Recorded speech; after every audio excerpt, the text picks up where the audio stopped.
അംഗീകാരമില്ലാത്ത course നടത്തി വഞ്ചിച്ചെന്നാരോപിച്ച MPhil അക്കാദമിയുടെ കോഴിക്കോട് ഓഫീസിന് മുന്നിൽ സമരം നടത്തുന്ന വിദ്യാർത്ഥികളുടെ ആരോഗ്യനില മോശമായി. ആശുപത്രിയിലേക്ക് മാറണമെന്ന് ഇന്നലെ വൈകിട്ടും ഡോക്ടർമാർ നിർദ്ദേശിച്ചെങ്കിലും വിദ്യാർത്ഥികൾ വഴങ്ങിയിട്ടില്ല. സമരം അവസാനിപ്പിക്കുന്നതിനായി കളക്ടർ ഇന്നലെ യോഗം വിളിച്ചെങ്കിലും എംഫിൽ അക്കാദമി പ്രതിനിധികൾ എത്താത്തതിനാൽ യോഗം മാറ്റിവെച്ചു. നിരാഹാരം 4 ദിവസം പിന്നിട്ടതോടെ വിദ്യാർത്ഥിനികൾ വളരെ ക്ഷീണിതരാണെന്ന് കാണിച്ച് ആരോഗ്യവകുപ്പ് ജില്ലാ ഭരണകൂടത്തിന് റിപ്പോർട്ട് നൽകിയിട്ടുണ്ട്. സ്ഥാപനം കൈക്കലാക്കി വെച്ച തങ്ങളുടെ സർട്ടിഫിക്കറ്റുകൾ തിരികെ നൽകണമെന്നതാണ് വിദ്യാർത്ഥിനികൾ ഇപ്പോൾ പ്രധാനമായും മുന്നോട്ട് വെക്കുന്ന ആവശ്യം. ജില്ലാ കളക്ടർ വിളിച്ച യോഗത്തിലും മാനേജ്മെന്റ് പ്രതിനിധികൾ എത്താത്തതിൽ ഏറെ നിരാശരാണ് വിദ്യാർത്ഥികൾ. ജില്ലാ കളക്ടറോട് പോലെ സ്വഭാവം അങ്ങനെയാണ്. അപ്പോൾ പിന്നെ ഞങ്ങളോട് അതിനെക്കാട്ടി മോശമായിട്ട് പെരുമാറില്ലേ. ഇപ്പോൾ ഒരു ദിവസം കൊണ്ട് ടൈം തരുമെന്ന് വെച്ച് നടക്കുകയാണ്. കളക്ടറും ഒരുപാട് പറഞ്ഞു കേട്ടില്ല. കളക്ടറും ഞായറാഴ്ചയായിട്ട് അവിടെ വന്ന് കളക്ടറേയും പറ്റിച്ച് ഇരിക്കുകയാണ്. ഇന്ന് ജില്ലാ കളക്ടറുടെ നേതൃത്വത്തിൽ വീണ്ടും അനുരഞ്ജന യോഗം വിളിച്ചിട്ടുണ്ട്.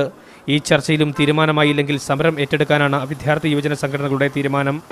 ഇനിയും ഈ രീതിയിലാണ് മുന്നോട്ട് പോകുന്നതെങ്കിൽ പരസ്യമായിട്ടുള്ള സമരമാർഗങ്ങളിലേക്ക് ഞങ്ങൾക്ക് കടക്കേണ്ടതായി വരുമെന്ന് സമരം ചെയ്യുന്ന വിദ്യാർത്ഥിനികൾക്കൊപ്പം അമ്മമാരും സമരപന്തലിൽ രാപ്പകലുണ്ട്.